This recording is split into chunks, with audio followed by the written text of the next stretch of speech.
প্রিয় ভিউয়ার্স, আসসালামু আলাইকুম। তো চলেন আজকে আমরা শিখি একটা আদর্শ শিক্ষার্থীর কোন কোন বৈশিষ্ট্য থাকা দরকার। যে নিয়মিত পড়াশোনা করে এবং শেখার প্রতি আগ্রহী ও যত্নশীল থাকে তাকেই শিক্ষার্থী বলে।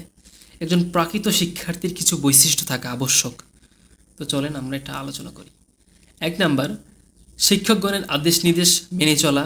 2 নাম্বার, সাক্ষাৎ হলে বিনয়ের সাথে সালাম দিয়ে তাদের খোঁজ খবর নেওয়া। 3 নাম্বার, শিক্ষক যা শিক্ষা দেন তা মনোযোগ সহকারে শোনা ও পালন করা। 4 নাম্বার, সব সময় শিক্ষকগণের সাথে নম্র, ভদ্র ও উত্তম আচরণ করা। 5 নাম্বার, সহপাঠীদের সাথে সদ্ভাব ও সুসম্পর্ক বজায় রাখা। 6 নাম্বার, নিয়মিত শ্রেণীতে উপস্থিত থাকা। 7 নাম্বার, শ্রেণীকক্ষ ও বিদ্যালয়ের পরিষ্কার পরিচ্ছন্নতা রক্ষা করা। 8 নাম্বার, শরীর ও পোশাক পরিচ্ছন্ন রাখা।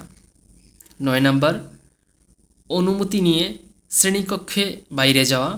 10 নম্বর, জীবনের প্রতিটি ক্ষেত্রে শিক্ষকদের উত্তম শিক্ষা মেনে চলা।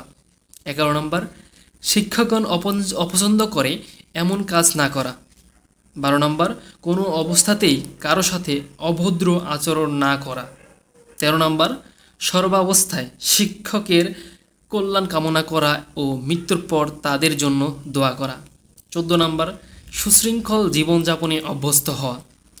15 নম্বর, শেখার প্রতি উৎসাহী হওয়া ও সর্বদাই শিক্ষকের সহচর্যে থাকার চেষ্টা করা।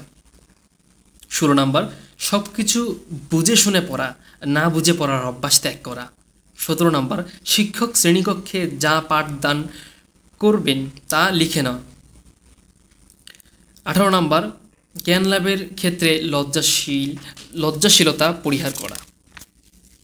19 নম্বর, প্রতিদিনের পড়া নিয়মিতভাবে আয়ত্ত করা।